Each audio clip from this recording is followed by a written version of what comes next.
past decades, biotechnology and medical technology have advanced in ways that allow us to finally rethink how we test and validate health innovation.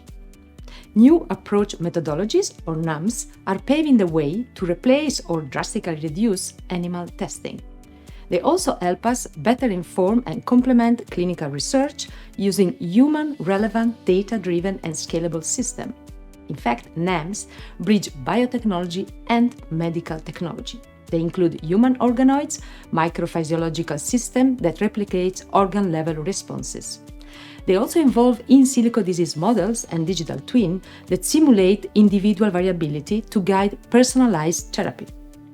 At the same time, AI-enhanced predictive models, virtual patient simulation, and advanced 3D human tissue platforms are transforming how we test medical device and diagnostics, making innovation safer, faster, and directly translatable to clinical settings.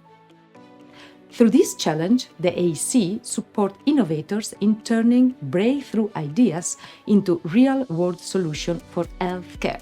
So, the AEC invites pioneering teams to explore how new approach methodologies can redefine the future of health innovation.